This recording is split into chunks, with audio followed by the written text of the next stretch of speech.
This is where the cowboy rides away. Gotta love George. I don't mind my wife does. And I've never had a chance actually to see George straight, but my wife did. And then, yeah, I think the man is a hell of a singer and just enjoyed a lot. So, George, big shout out to you.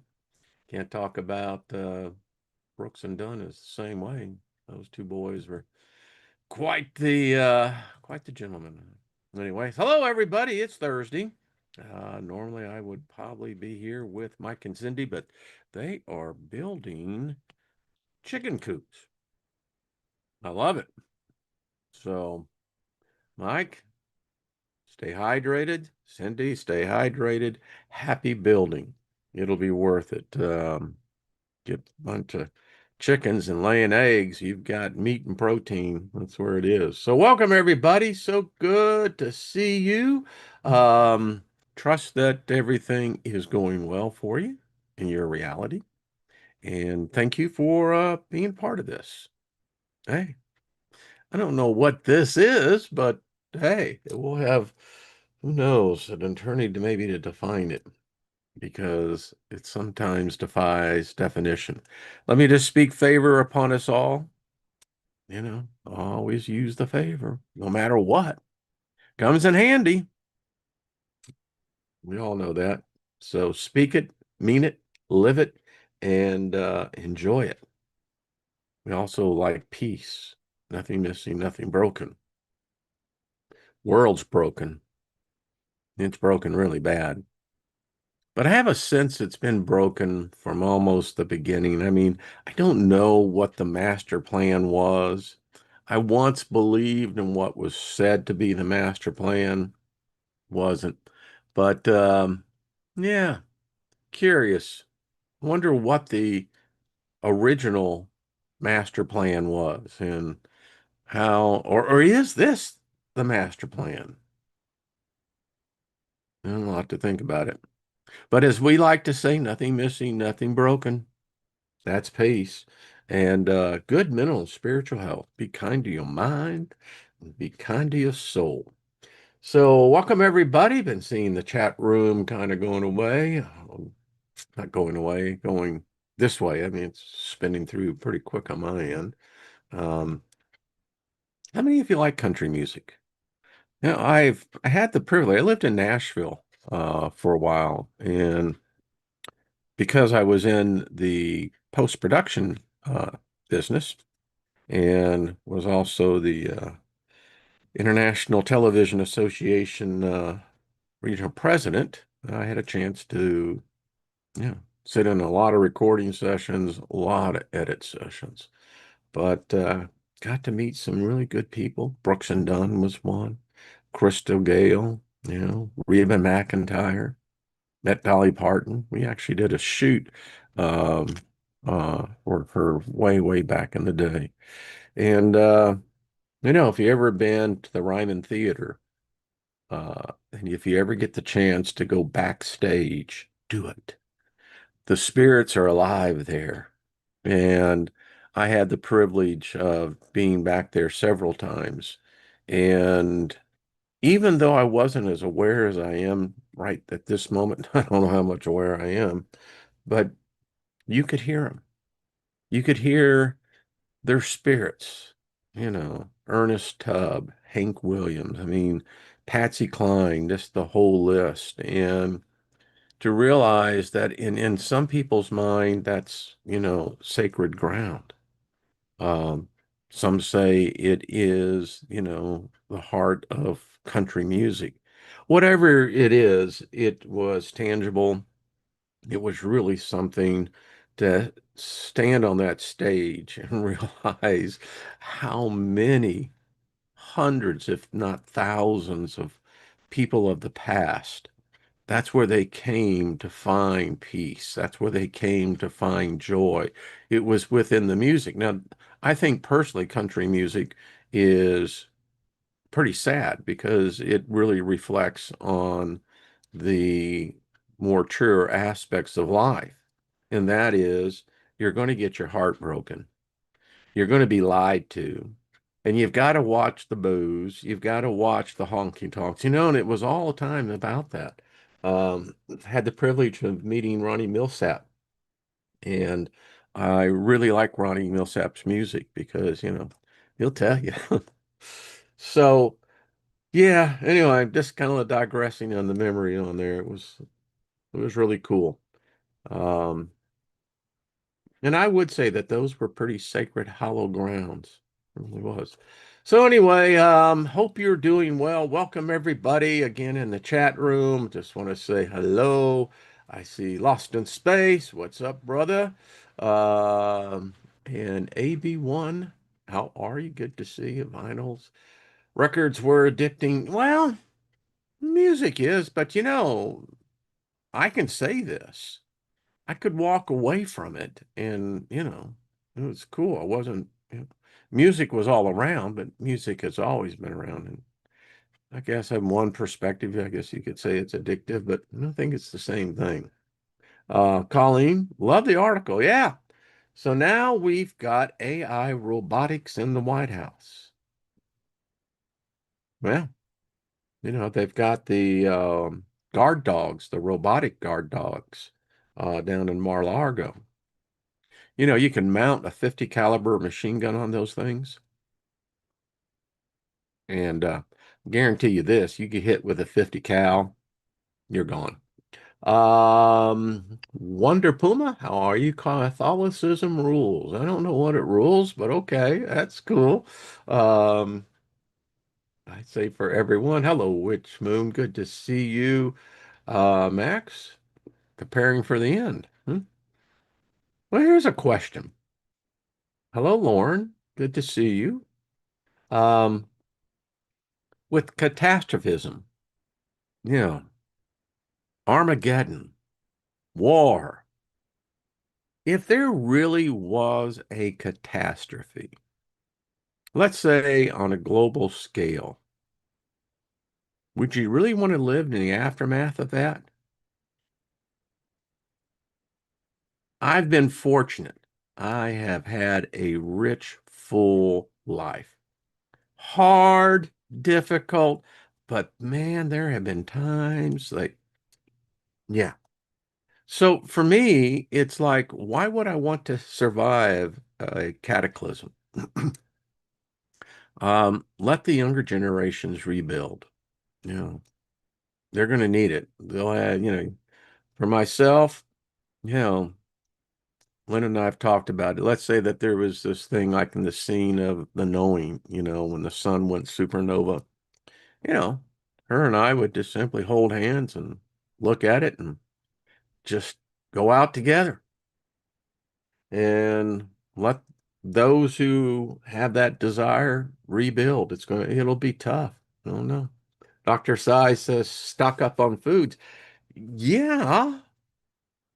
There's an executive order that's still in existence that Clinton signed that says that no American household can have more than 3 days of food in it. Never been rescinded. Um, but yeah, yeah. There's nothing wrong in preparing for that type of situation. If you got a war, which we got a war, we're a war nation. We're a war species, so there's always going to be a war. But I think people of the modern time, and what I mean the modern time of, I'd say within the last 50 years, they don't remember the Depression. They don't remember how hard it was. Um, I think that if the Depression was to happen to replay what it did back in the late 20s, early 30s, and then you had the earth going through the cycle, particularly here in the United States, in our breadbasket, it dried up, literally blew away. Um, I don't know how many people could survive that. I know this, that the vast majority of Americans do not have more than a day or two of food. They don't. We know this not only from the military, but from, sociologists, psychologists, that within 3 days, when people run out of food, they change, and they change for the worse. And you can only, there have been enough movies and drama series already played that scene out. It will get ugly. When people get hungry, they will do anything to eat. And if you've never experienced hunger, consider yourself fortunate. I have. Others in this group I know have as well. Yeah, it's not fun. When that stomach gnaws and the brain can only focus in on one thing, substance, you've got to eat, you know, you will kill for it. And, you will kill what you eat, right? And don't think cannibalism is not a real possibility as well. I mean, depending on what religious book you may read or text or history, been many cases when there have been sieges that people started eating people. Yeah. Um, that was the story of, the pass. I'm trying to think of Donner's Pass. Yeah. Hey, have a thigh. Hello, Diana. Rick, how are you doing? Fireflies of the Lighthouse, how are you? So good to see you as well. Danny, how are you? Robert Scott, greetings, brother. As I just look back here and trying to say hello to everybody. Chris, good to see you. Hello, Stephanie Marie. Hello, Nina. Good to see you. Hey, Gaia, how are you and Paul? So good to see you. Pamela Jean, what's up? Uh, Good to see you. I always told you. Had a neighbor back in the day. Name was Pamela. So anyway, beyond so anyway, hello Felix, Fortuna Rex, good to see you as well. So thought it interesting that this week we've been kind of discussing, you know, how I basically see the structure of this reality. It would look like that we're in control, that we humans have, the ultimate decision, choice, free will, they say. But yet we know both by what we can see and what we can experience that there's something else on top of that. Um, Now, as to what that is, we'll be talking about this. But it's like we can sense it, we can feel it, but we can't see it. That's what we're talking about.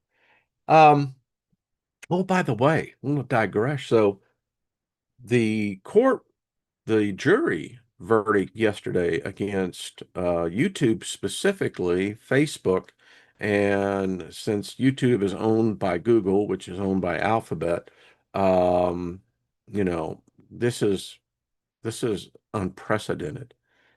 What Go and, if you have a chance, and just do a little bit of digging and listening into what was presented in this court case, which YouTube was found guilty. Like, that's a surprise. YouTube is such a socialist organization. We all know what they did to us with COVID. They were tyrants, and they were politically motivated. That's what's the problem, YouTube. You don't have a political voice, YouTube. Google, you don't have a political voice. That's only reserved for individual citizens, not corporations. But you trampled on our civil rights, the right of free speech, and you got found guilty. And what they got found guilty of particularly is that they've known this. These large social tech companies, they've known this, is that their product manipulates the mind. They know this. They've done nothing to hinder it. This is how you see how they work, and they come in and they'll ghost a channel like this one, or they'll try to give you a community strike for what? Do you know I got a community strike for just simply back in the day showing what the consent form was? Now, is that ridiculous? I didn't say anything. But that's how extreme it is. And I read today an article that, of course, they're going to appeal this. I don't believe it's going to win them anything. And it now opens the floodgates for class action suits right and left. Read one person's Substack who said this is potentially bankruptcy for YouTube, for Facebook. If you start having these large mass, you know, um, cases coming against them, class action suits, wow, yeah. But we don't wish our enemies, because I never considered YouTube to be an enemy, but they are the ones who made enemies out of people, and they hurt people. And YouTube, you need to apologize. Your board needs to come out and apologize to not only the creators that make you money, but to the rest of the addicted people that tune in each day. You need to offer an apology. It would show that you would at least have some meeker of integrity as a company. But that's not never going to happen. It's just wish it would. But it's interesting because I wrote that, all right, so social media and the amount of expert witnesses in this case, they were dealing in issues of deep psychology, of how the social media companies manipulate their users. They put in algorithms. And it's amazing how deep it goes. And as so much so to where now they run predictive programs in their AI, which means that that AI is looking at me right now in the camera, and it can look all the way down to the capillaries in my nose, in my eyes. It can begin to see even through my glasses with the blue coating. It can begin to see dilation of my eye in different respects. And so from this, they can actually predict what you're going to think or what you are thinking. Now, I think that Congress needs to get involved here and pass a law that all these social media companies need to do full disclosure. They need to say exactly what algorithms they do. They need to say exactly how they deploy, what type of psychology that they're using, and what type of psychological effects does the user potentially have. Just like the pharmaceutical companies now rule broadcasting. I thought RFK Jr. was going to seek to ban these pharmaceuticals. The United States, by the way, is the only country that allows these pharmaceutical companies to indoctrinate people. Don't watch television, because when you have one industry that now provides 60% of all ad revenue to social media of all media kinds, that tells you everything. You're not free, you're a slave, because the whole goal is to get you addicted to the medication. The pharmaceutical companies are not in the business of curing disease. No, no, they're in the business of helping you maintain your disease, not to cure you. If you got cured, you wouldn't be a slave to their product each day taking a pill. That's slavery. I don't care what anyone says. And then when the United States government, the FCC, allows this type of advertising, the average human American has about an eighth grade level English literature comprehension. And you've got new drugs coming out all the time. And let me tell you, these drugs ain't cheap. Now, back in the day, I did video work for Glaxo, for a number of them. It was a very lucrative business back then. And so my hands are not particularly clean, but that's all right. Um, so they will spend $1 billion on one particular drug and do whole marketing campaigns behind it. I know we did a number of those commercials back, and that's been, Christ's sakes, 30 years ago. And it's great because you get all the doctor material. I mean, it's very lucrative if you're in the marketing and communication business. Hard to break into, but if you break in and get a break in with particularly one of the media directors of the pharmaceutical companies, um, it's potentially 7 figures or better. Well, that's good growth for a company, but I digress. The problem is, and Ad Age actually wrote on this a while back, that it's gotten too much. They're everywhere. They're all on YouTube. They're on Facebook. These companies are spending billions of dollars. Why? Because they know they're going to be making like hundreds of billions of dollars in the ROI.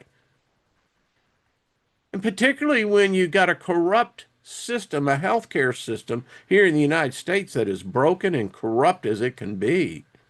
And then they allow these companies then to charge you $3,000 a month.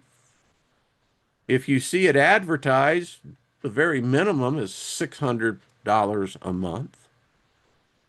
And if your insurance company doesn't cover it, and that's why insurance is so freaking high, you got all this corruption. Look at what the Biden administration did, and you look at what the Trump administration did. Now, Trump said that, he made a deal with all of them. But why don't we focus in on curing, not prescribing? It's addictive, right? It's what we're talking about.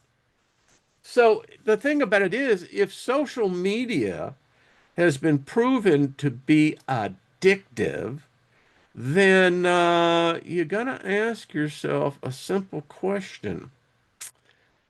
Maybe it's just me. I'm not saying that it is the case, but it's like a spell has been cast upon us. Like these companies are using the occult, that they're in touch with I don't know, the ether. I mean, look at what the power they control.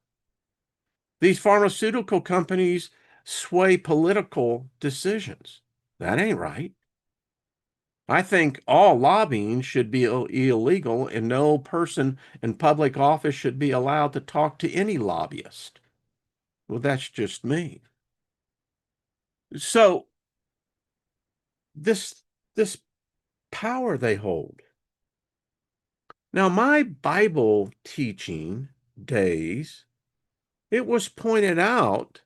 In fact, I think it's Romans the fourth chapter, I believe, that the Apostle Paul predicted that the day would come where the pharmaceuticals, would enslave humanity. I think they're doing it pretty good. And the thing about it is, I don't think the Neanderthals, I don't think the Cro-Magnons, any of the other Genesis branches of man, I don't think they had this problem. I don't think they had corporations, social media companies influencing your mind and, being able to influence your thoughts. And, this gets right down into the soul. That's what we're talking about. But yeah.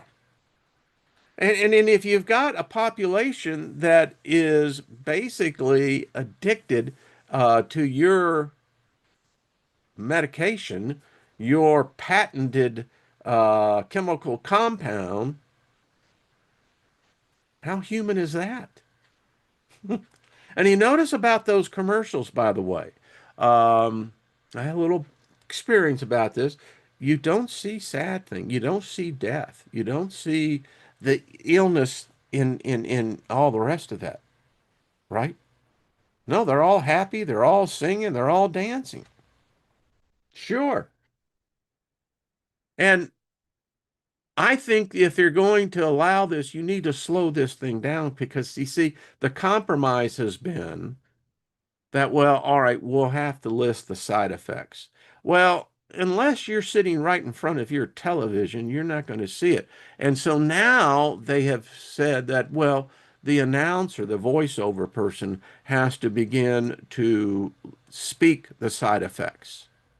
Well, they do it in such a fast fashion that the ones that I find particularly interesting is the one that says, and has been known to cause death.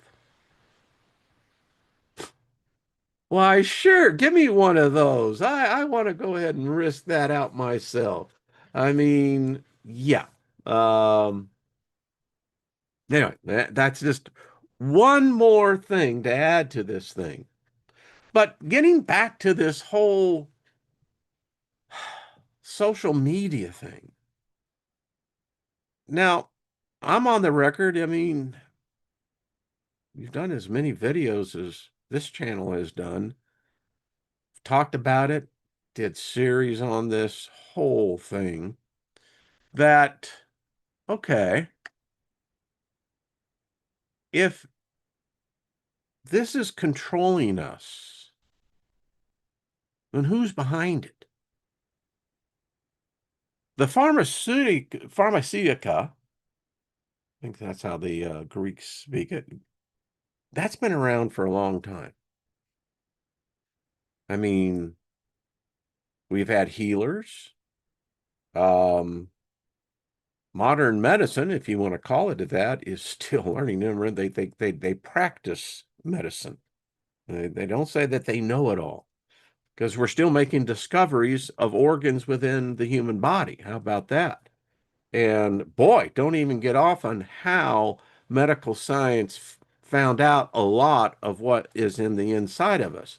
You had individuals that were digging up cadavers, and go figure that one out. But so the drug aspect, humans have always sought drugs. I mean, they use drugs as a weapon today.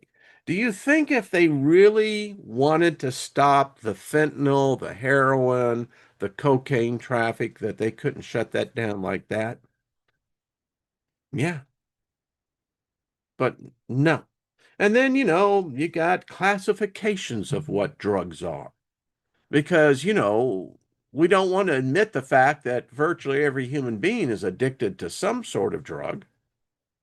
If you drink coffee, tea, it's the caffeine buzz, but our species is looked at. And it may be something that the other species before us have done.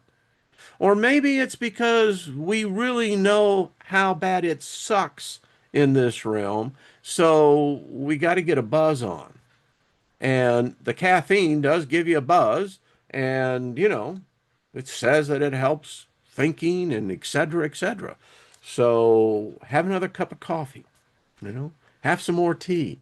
Um, and here in the United States, it's about to be done federally because they need taxes.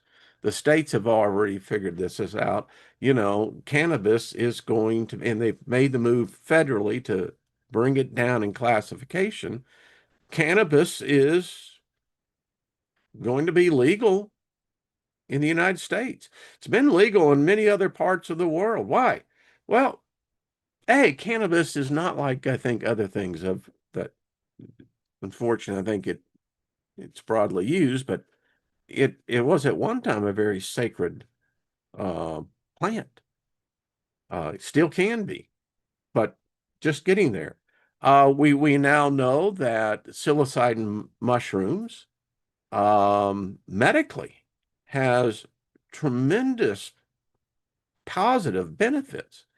If you suffer from traumatic um, stress or disorder, trauma, Psilocybin in particular doses has been shown to absolutely, basically, as it says, it kind of just removes that ability for it to bring trauma, and it also helps bring healing. That's cool. Isn't that what The Medicine Man was all about? Enjoyed that movie. It was a great movie. Um, so the control.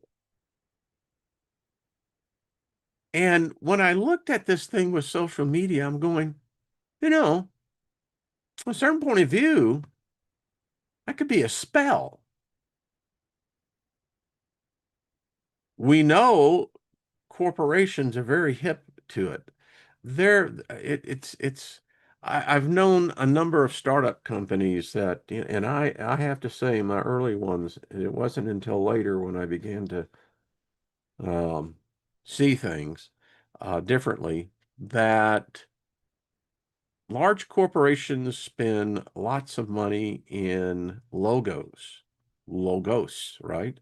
Uh, and then you, as a person under that spell, you don't realize that you're under that spell, but you are. Uh, Cars, um, you know, logos of products.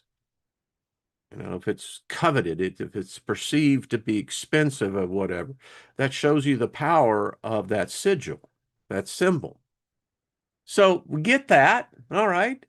There are a lot of different goddesses and gods and demigods behind those. Um, get that. But it's this social media thing now. And I wonder who's behind it. As I said, I'm on the record of saying that, is this a spiritual entity? I don't know if it's singular. I don't know if it's a group.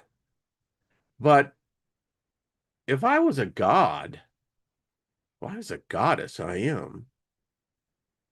Well, it would make very sense if I'm into control, if I have to have the loosh of the humans, then I need their fucking attention. Well, social media does that. And in fact, if you want to say perfection, I would say that they've come pretty close because no religion has ever been able to do it.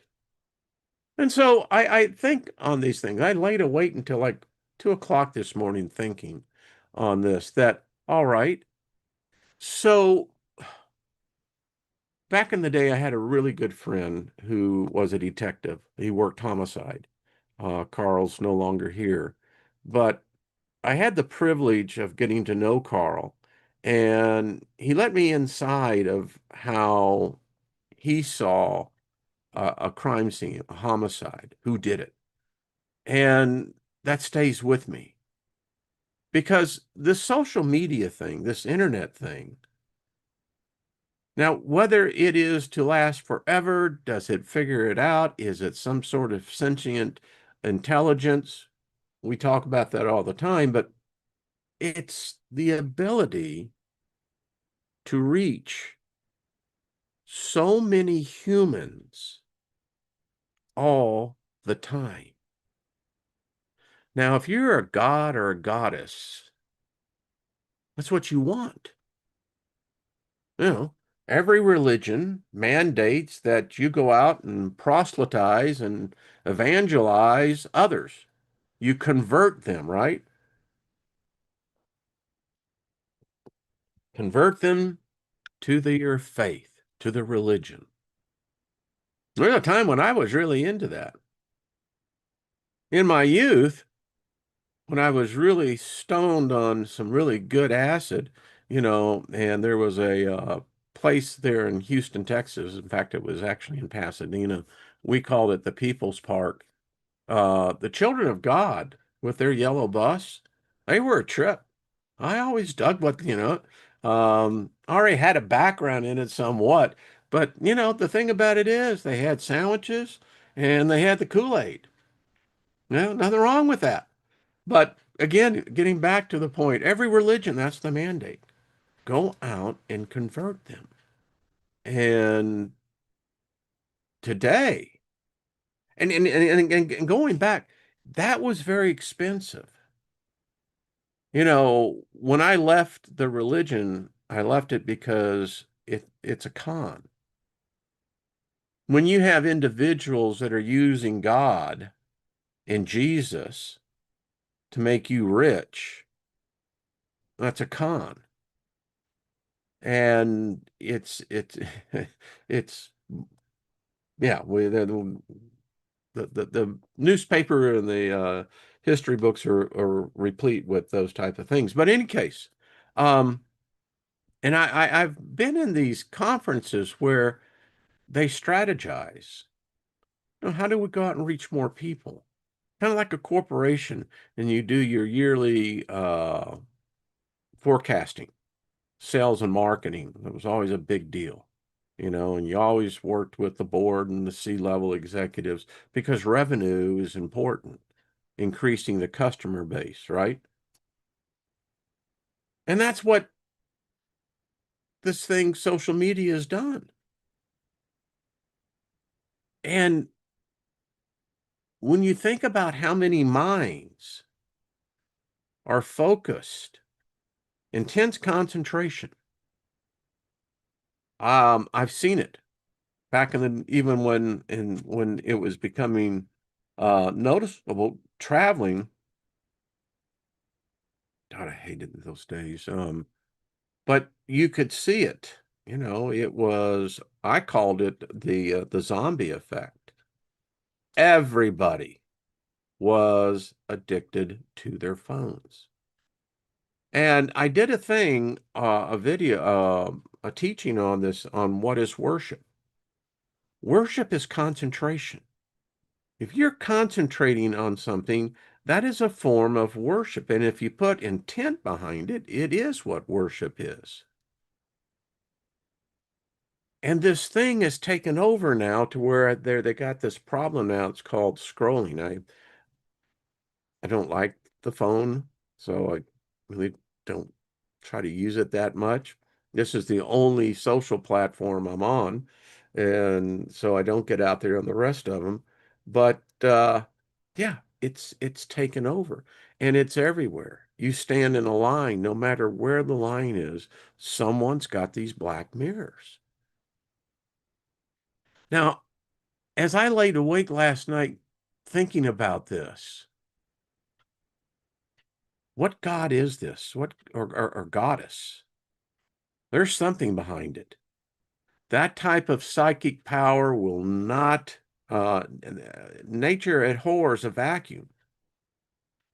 And when you've got that type of concentration from humans into it, whether they're into gaming, whether they're into gambling, whether they're into pornography, it's there. It draws your attention. Whether you're into playing games, it's drawing your attention.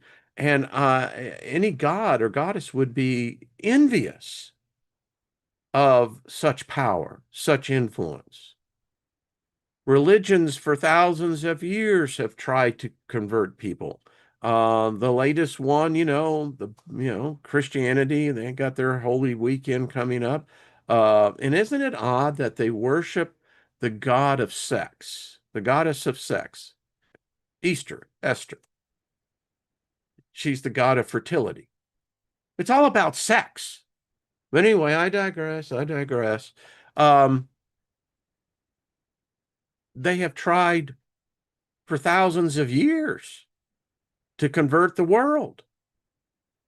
The Antichrist is supposedly supposed to have the power to deceive the world. Well, I don't know. I guess in a certain definition, that black mirror box that we call the smartphone, right? We communicate, we think, and I mean, it's captured us completely. That's what a god or a goddess would want, the full control. And I can't help but think, all right, Because whatever this God is, or goddess, whatever this entity, deity, I don't know, it's damn powerful. It's like, wow. It's done something that no other religion, no other God could do. And so I've seen all the other gods that the world worships jumped on board, and it didn't care. And if everything that you could say about humanity, religion has never progressed. That's the problem with religion. Religion has it is it's it's adequated. Supposedly that this is the guideline for humanity. Well, you know what? Evolution evolves. And if it doesn't, well, then that's a stagnation. Stagnation eventually leads to death. And that's the problem, I believe, with most religions, particularly the older religions. They've never progressed. There's nothing new. Of course, they would say, well, you're not smart enough to figure out what was written. I'm smart enough to figure out when I've been manipulated. But getting back to this, if it's a spell, wow. So is AI a result of a spell cast upon humanity? Is AI, robotics, machine learning, are these just merely attributes or traits of a deity? This is how it works? Because the other gods, they've all failed. The only way that they work is that it's when they kill, when they bring in war, slaughter your enemy, the infidels, those who don't believe, yeah, the only way they work. And there's no doubt that there is a new religion that is being written even as you and I participate. We are part of the authors of that. I don't know what it's going to look like, but I have a sense that it's going to be something it will blow our minds. If, as I debated, and I love the conversation that we had with Trina, and then Jenny will catch up on that in 2 weeks, now that she knows that the time change. But the aspect of demons, and in a way, because I was there myself. In my study, they become thought forms, and within that is, in a way, of a life form. But, it's amazing to me how many people really believe in demons. And it's a modern day Christian dogma. And I keep challenging you, if you believe that there are demons, then that means you believe in the Jesus story, and you believe in the Abraham story, and you believe in the whole garden story with the talking snakes. And I mean, folks, I'm just trying to, if you believe in these demons, because the thing that I found interesting in the comments, and go back and read the comments, is that I never see anyone talking about the holy angels and their murderous ways, and how somehow that they're elevated above a demon. And, we get into the heart of this. So is the internet controlled by a demon? Is it controlled by who's sitting on the throne? Because if you believe in demons, they are a modern phenomenon. Go back and show me, where they were in the Sumerian tablets. Give me reference to these names. No, many of them have just been evolved within the modern era. And the names of them, and they come from so many different places. This person who put this together was I think did a great job, because she used color coding as to where the name came from, how it originated, et cetera, et cetera. And then, and as you can see, there are many, many contributors to demonology, and the whole angelology, I guess. So, you know, Ammon, he knows the past and the future. Well, all right, if he knows the damn past, so where was he in the past? What name did, and why is it a he? It boggles my mind when we attach a gender, a sex to an invisible spirit being, because that's implying a whole lot of stuff about the afterlife. But anyway, they say that this one goes back, demonologists have associated his name with the Egyptian god Ammon. All right, but there's no proof on any of this. And it goes through all the different names and how they came about. Abandon is the destroyer. Well, you could read the Bronze Book, which we have. It's quite interesting because we read about the destroyer.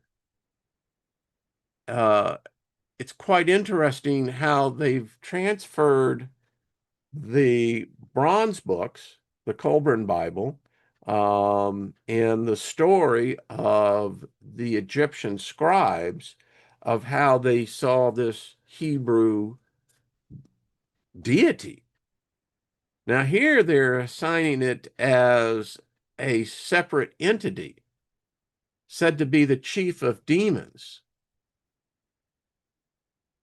Well,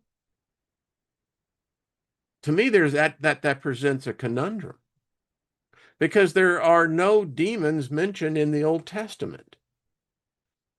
So I don't know how you can begin to take theology of a modern era and somehow transplant it to go all the way back, to which is really not a true beginning, but the destroyer. All right. Anyway, and the point to all of this is that you look at the amount of demons, where they come from, it's still of, I guess I'll be a more inclusive of, the Abrahamic religious doctrines. Demons. And I don't understand when you come into the issue of demons. So what is the purpose here? I think that's the whole issue that I look at this thing between the dualism, good and evil. So what's the end game? If dualism is, in which we live it, there is no end to dualism, because if one wins or loses, both do. And then you have basically the cancellation uh, effect. So, and apparently this war of these demons and angels have, you know, been going on for epochs, eternities.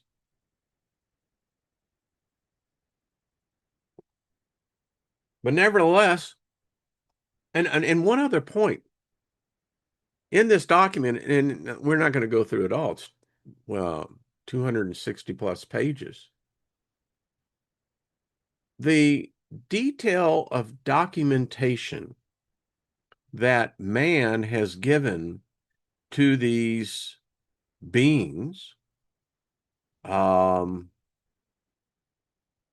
is far more deeper and broader than what we know of the angels.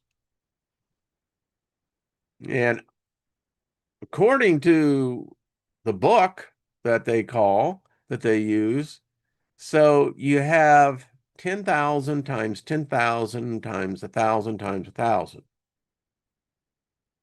I think it comes out to like 10 trillion. So it means that there were 10 trillion angels created. Okay. If a third of them fell in this battle, then that would mean that there was roughly 3.3 trillion, right? Of what would then be considered what? Evil spirits? Evil angels? Demons? Is this what we're trying to get to? Because if you read in this, some of these cats are like, it's military. And that's bothersome because the structures are structures as military components. This is Aglaribit.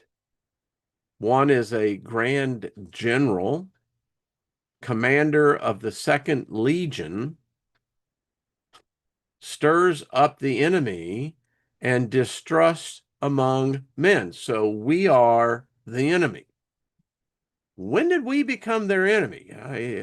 I've read the stories. Come on, folks. I'm just asking the questions for discussion purposes. Some people get really wrapped up because of, well, you said that. It's, I'm in a seat talking to a camera. So, yeah, I'll ask sometimes provocative questions or sometimes questions that seem rhetorical in nature. Well, that's what you do when you sit in a chair looking at a little light. So this cat is all about coming and sowing distrust among us. Um, is inferior to Lucifer. Okay, this is just how my mind thinks, and I'm going, okay, so this is bullshit because this is post Jerome. In other words, 340 AD. Lucifer didn't exist prior to this. So that's my problem. So everything else I've read up to that point, you may have had me, but now I got to call bullshit on this. But anyway, it goes on, and whoever was thinking this, and this is what we're reading. Now, this person says he has the faculty of discovering the arcane secrets in all the courts and council chambers of the world. I thought only the holy God was omnipresent. Well, all right. Says he has the faculty. All right, maybe he's got listeners. Also, he unveils the most sublime mysteries. He commands the second legion of spirits and has subordinates, Arburo, Gaeson, and Vatus. And that's the whole challenge for myself when I look at this. And it goes on. I mean, I'll give him credit for this. It's we've studied, much of the sigils. We understand that they're powerful. So obviously there's a gate opening to something. We know that. And I often wonder if we've created these spirit beings. We are their creators. Maybe that's why they hate us. I don't know. I mean, I can't figure out why they hate us because, it seems to me, just a simple man here, that if they have some sort of beef against each other, I don't know what bullshit started it, but apparently they don't have the intelligence or the capacity to sit down and to negotiate or to discuss. Apparently these so-called gods and his angels and the demons, they're not intelligent enough to sit down, and if you've had a war going on for eternities, someone is not bright. And if this is the only way they exist, I call bullshit on that. If these are supposedly intelligent, sentient beings, then what's the deal? So let's say Satan or Lucifer kills all of humanity. You can't show me anywhere where Lucifer ever commanded another human to kill another human.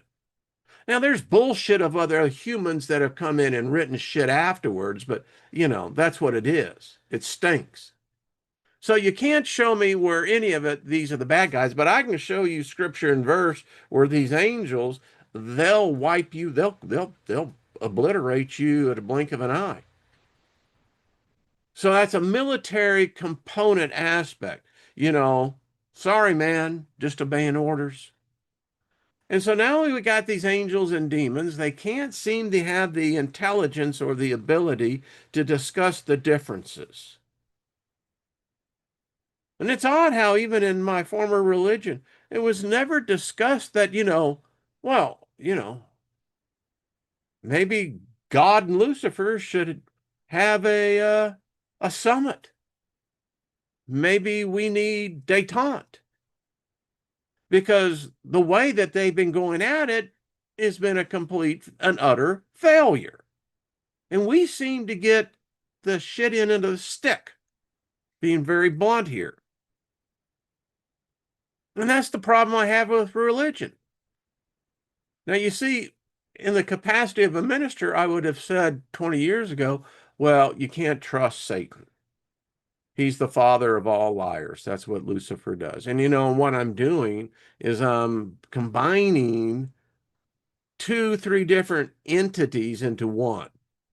And that's why God can never trust him. But the only liar I've seen in the Bible has been God. I mean, he's the only one that cursed everything. I've never saw where it said Lucifer cursed humanity. Lucifer cursed the woman and said, I'm going to increase your pain when you give birth. Well, thanks a lot. Never seen that.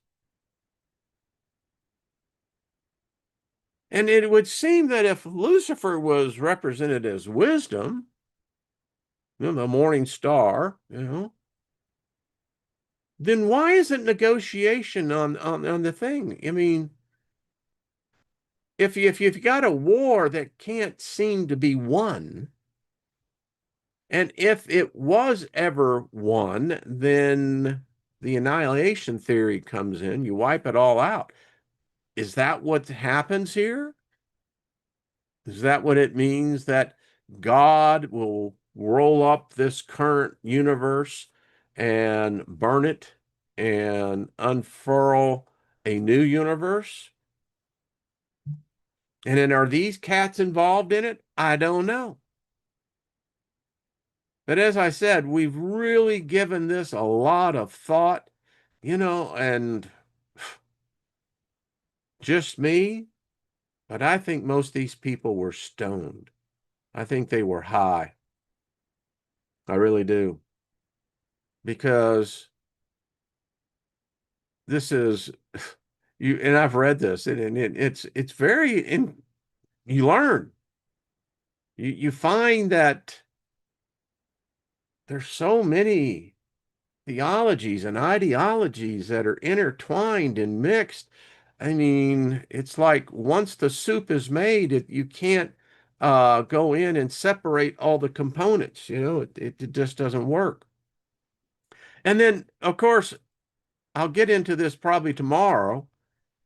We get right back into this whole belief about witches, the devil, the creator, the demons. Why is it that the demons only work in witchcraft? And why would a demon want a human to worship it? I mean, any human that does any study knows that you, as a human being, are God or a goddess. You're superior to all these. That's why they cannot manifest. Now, I've had people say they've manifested, all right, but they've never manifested before the world at the same time. No God has. Well, makes me kind of question it. If you're really that powerful, then that shouldn't be a problem, right? But anyway, and it's all connected because as someone wrote me, and thank you, it was the most interesting. And by the way, I want to give a shout out to Lucky um, Stone. Thank you for the email. You know, have you seen what I think it's Bernie Sanders and uh, Ortega? They have come in. The bill won't go anywhere, but at least it's on the record. They're on the record of saying there needs to be a moratorium on these data centers. We need to stop and figure this thing out a little bit. And many in Wall Street are predicting that this is going to be an AI collapse. So who knows what's happening? But anyway, I digress on that. Um, so are all of this, and much of what we read here is still today. AI has read these books as well. It knows it better than we know it. And so if it knows that most humans are afraid of the dark, they're afraid of ghosts, and what really it is that we're afraid of death. You know, we don't understand death. And AI would be in that case superior because it doesn't know what death is. But we do, and we are something none of these demons or angels are. The fact that we went through what I did a video on this called the birthright. We possess something these other spirits don't. And whether it's a lower form, lower density, I don't know. I don't think so.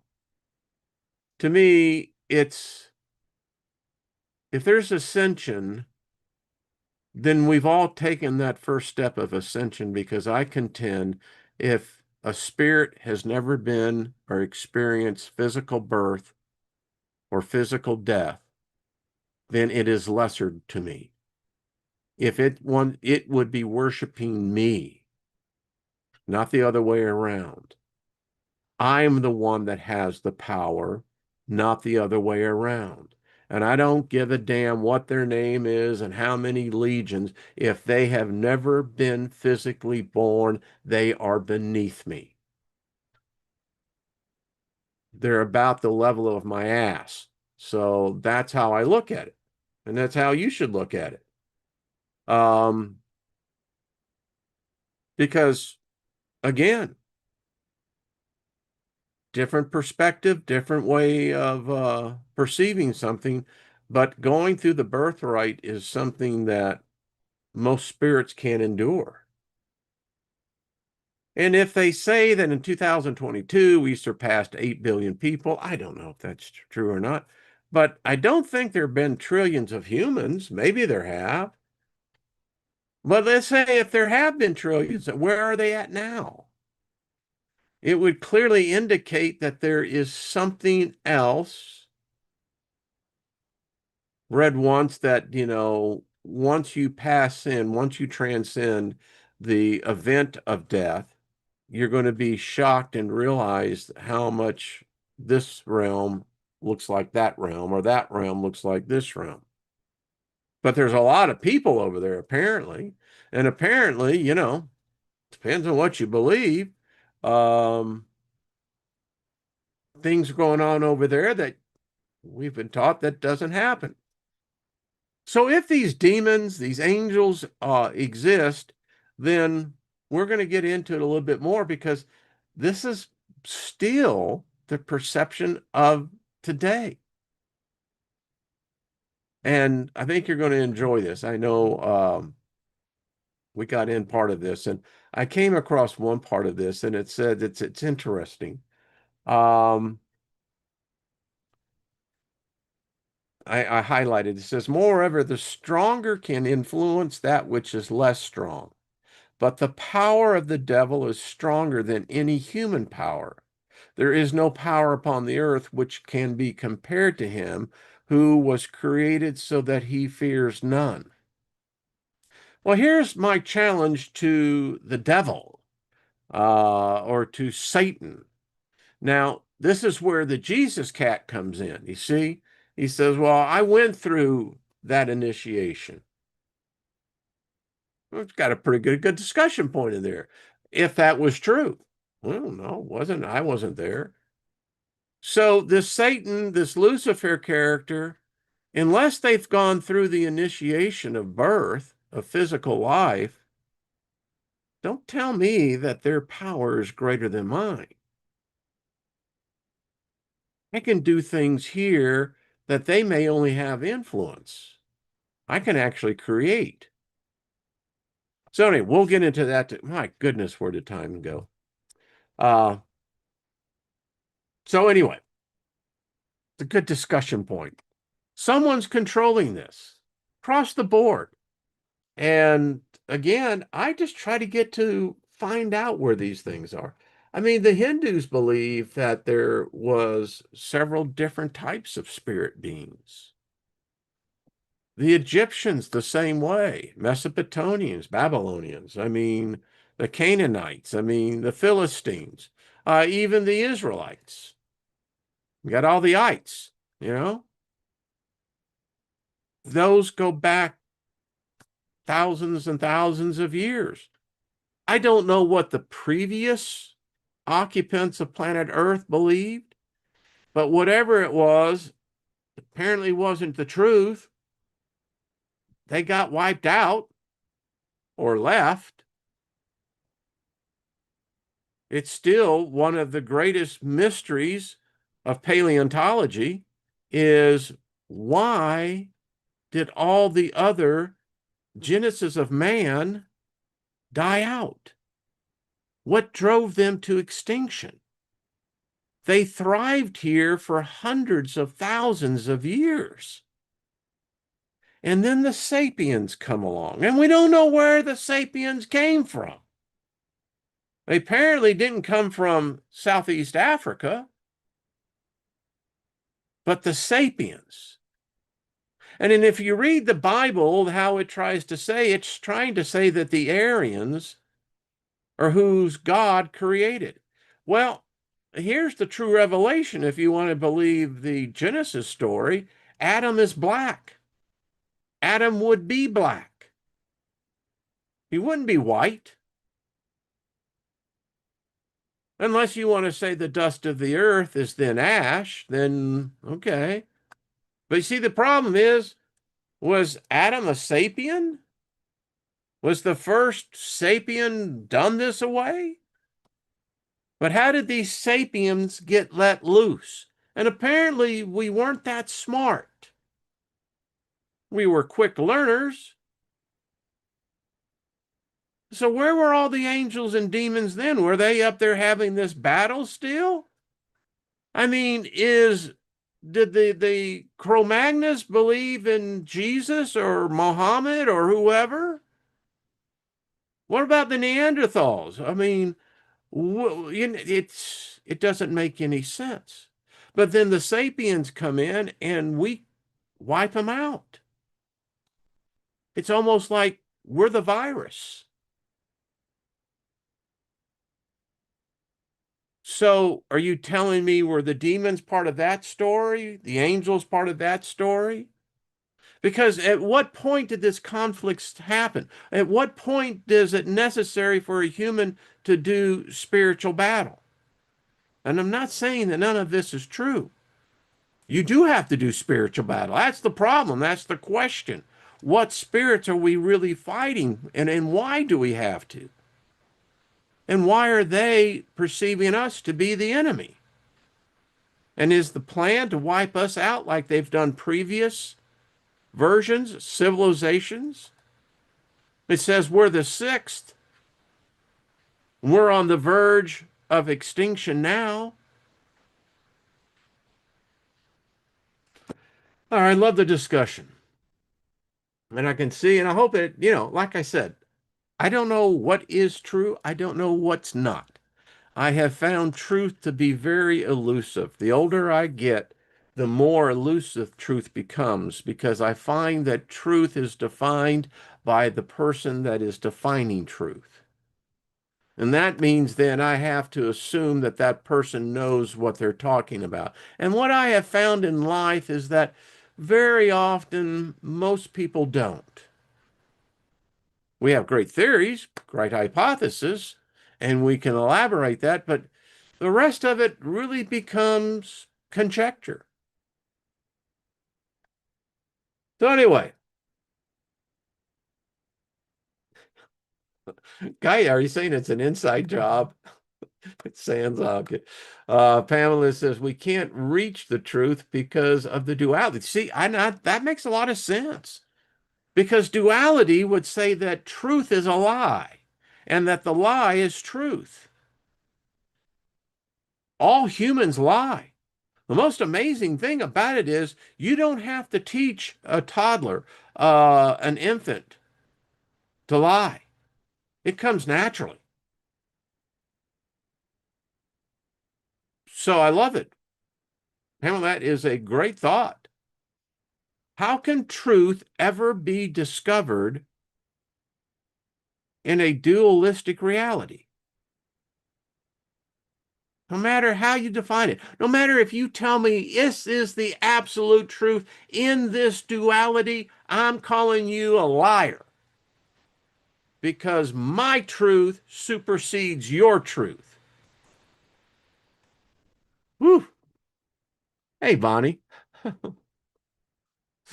Thank you. There we go. That's the truth. Exactly. All right, folks, have yourself a good one. We'll try to be here tomorrow. It's a hot mother outside right now. My goodness. If this happens in July, we are totally toast. That's all I got to say. Totally. Have yourself a great one. Guys, the animals know at birth how to see exactly. And I think animals are probably the ones who truly know what the truth is.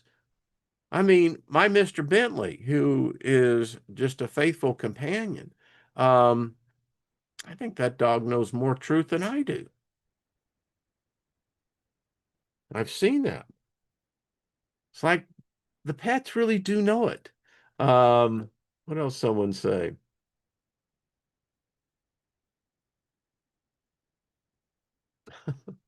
I love that, Rook. That's cool. All right, everybody. Mary wins. Love did one. So, all right.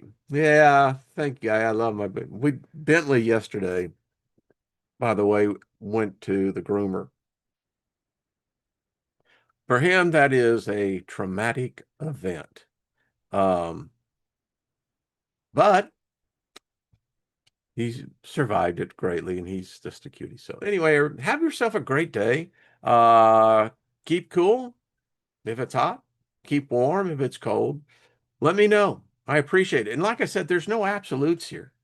One person wrote me and said, Wayne, he says, if you exist in a place where there's no absolutes, how do you know how to navigate?